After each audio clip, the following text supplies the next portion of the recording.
I'm now starting to believe that Ndindi Nyoro is a project of William Ruto in Mount Kenya. I saw someone speak about it somewhere and I really had questions. But it is now, I think I want to agree with that person. Why am I saying Ndindi Nyoro is President Ruto's project in Mount Kenya? I will come back to that. If you are new to this platform and you're coming here for the first time, kindly take a second to subscribe and to hit the notification bell so that anytime I post a video, you will always be the first to watch. So kindly do that.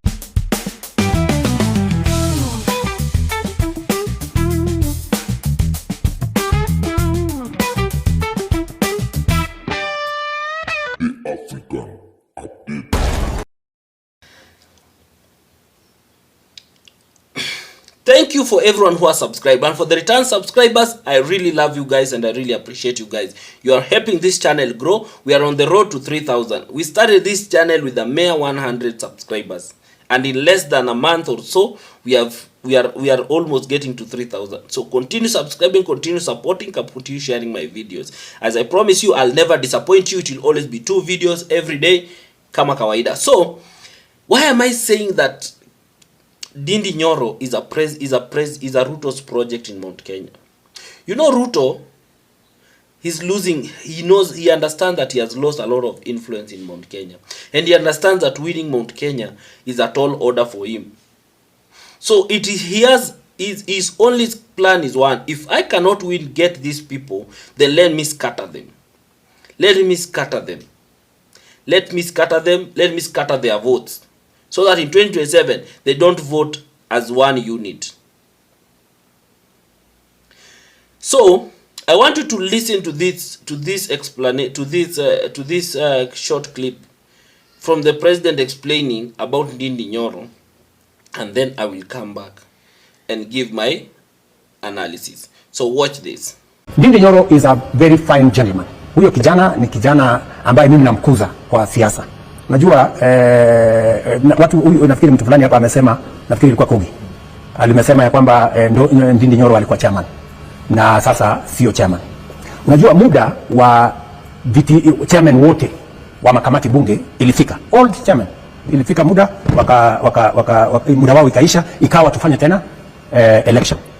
Mambo ya chairman, vice chairman kule bunge haiamuliwi na rais, inaamuliwa na wabunge kwa kupiga kura. Every person offers themselves to be elected chairman or not to be elected chairman. Sasa sijui wewe kama unajua kama if Ndindi Nyoro offered himself to be re-elected as the chairman of the committee. I don't know whether he did. So guys, you can listen to the president saying that Ndindi Nyoro is my son, is one of the politicians I'm nurturing. Yet amemtoa kwa budget committee where he was the chair, amemwacha in the wilderness. Now Ndindi Nyoro is just a member of parliament. There was some attacks on him that he was using, he was allocating more funds to his constituency and everything. But why am I saying that Ndindi Nyoro has to be a project for William Ruto in Mount Kenya? And why it's going to be a problem? Why is going to be a problem to Gachagua even in Mount Kenya? So Ndindi Nyoro has been performing so well as a member of parliament. And remember, Ndindi Nyoro, people love him because he's a performer. But Ndindi Nyoro was a strong supporter of William Ruto. He was a very staunch supporter of William Ruto. He defended William Ruto against Uhuru's government and everything. But all of a sudden, Ndindi Nyoro alifika mahali, he just went quiet. He went quiet completely. Remember, this is a man who never voted for the impeachment of Gachagua. He never supported nor rejected. He abstained. He did not vote. That is number one. This is a man that he has never come out openly to attack the president when he was the chair of the budget. But take a note that even during the Gen Z demonstration, this is a man who voted for the finance bill. But he did it silently. He voted for the finance bill. He was for the finance bill. Even when the finance bill was overthrown, he is still supported. This is a man who never came out openly to condemn the government of the day. He kept quiet. He minded his own business. He kept continued doing his own thing. Even when he was asked questions, he used to avoid those questions. As to whether he supports the government or not, he used to avoid those questions. And up to now, he has never said that he supported or he doesn't support the impeachment of Gachagua. Up to now. And even when he was removed, you see the excuses that they gave to remove him. They were very flimsy excuses. Those are excuses that were not adding up. But did you feel like Nini? Did you hear Ndindi Nyoro come out to attack the president? No, he didn't. He just went and he responded in a very vague manner to Kimani Chungwa and Junet Mohammed. In a very vague manner. That is how he responded. It was very vague. That response was very vague. So when the president comes and says that these are my children, these are people I'm mentoring in politics, I want you to sit back and ask yourself, why would a president who purportedly seems to not agree with Ndindi Nyoro to come out and say that these are the people, one of the people I'm mentoring, as the young politicians I'm mentoring? It could only mean one reason, that Ndindi Nyoro is being placed strategically to be a counter force to Gachagua in Mount Kenya. And why? Because now he has been removed from that committee. What will Ndindi Nyoro go? He will start now going to Mount Kenya and coming out outrightly to condemn the president. He will not condemn Gachagua. He will come out openly to condemn the president. Because of why? Because he also wants to create a faction of Mount Kenya MPs, of leaders who are opposing the president from the region. And that is why you've seen that despite everything, the Gachagua has not come out outrightly to condemn that. He has never come out outrightly to mention Ndindi Nyoro, whether when he's making his comments or anything. Why? Because maybe Gachagua knows that there is a plan like that by William Ruto. So Ndindi Nyoro will start now coming out, talking boldly of the government, making statements that is attacking the government, and within no time he will also form a party, because this is a man who outrightly cannot come and join Gachagua. And even if he will join Gachagua, he might join Gachagua for a while and then he will break out of Gachagua with a certain section of Nini. So the plan here is very simple by William Ruto. The plan here is to make sure that he has created a lot of divisions in Mount Kenya, and he has created a lot of section of leaders huku na huku, so that when it comes to 2027, these people will not vote in the same place. That is the plan. And I think I now agree. Someone said it. I don't know who said it.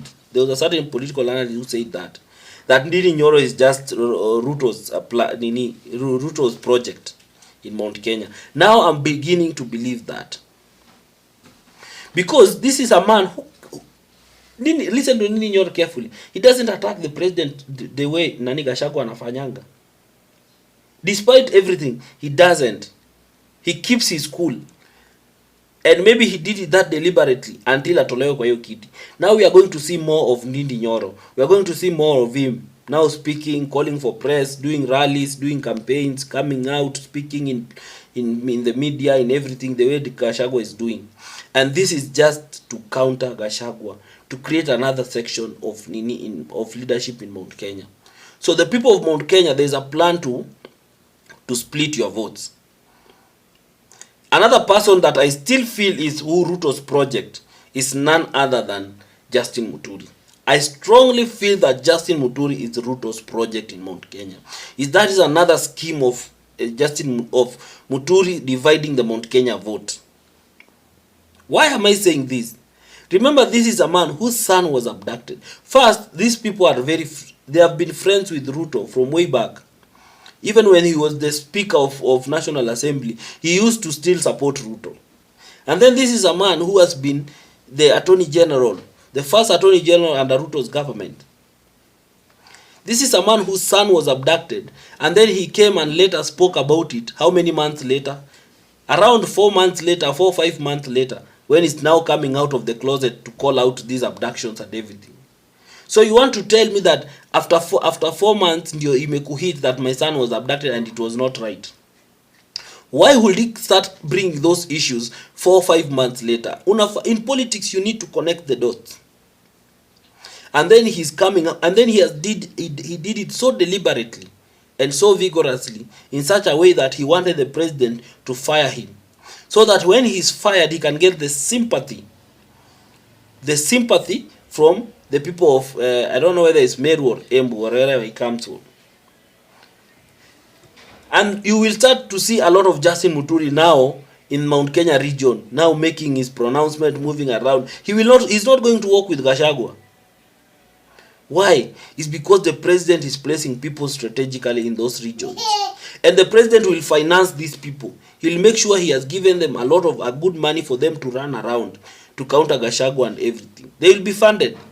So far, there are two people who I feel like these are Ruto'S project in Mount Kenya. CS Muturi is a Ruto'S project in Mount Kenya. Usibebwe, don't be lied to. CS Muturi is a Ruto'S project in Mount Kenya. Because there is no valid reason as to why he had to turn around the president. Because this is a person who was the Attorney General. His son was abducted when he was Attorney General. Parliament he was released. Cabinet was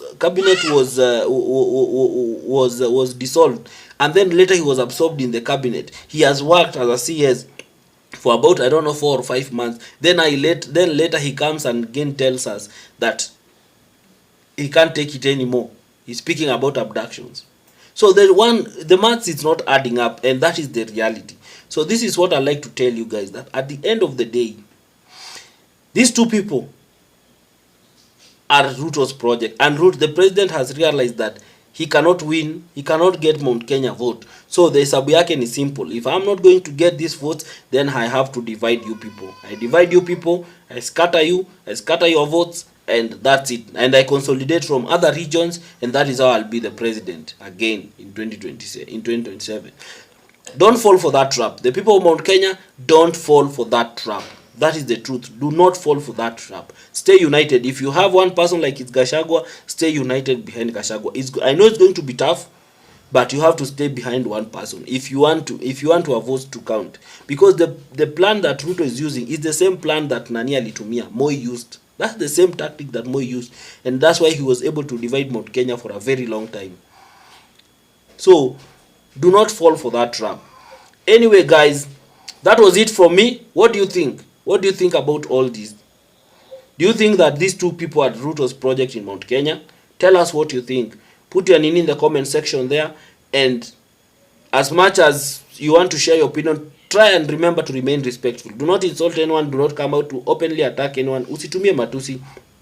You can still share your point, but in a mature way. You can still share your points in a mature way and your videos in a mature way. Usitukane watu. Don't come out insulting people. So anyway, guys, thank you so much, and until next time, bye.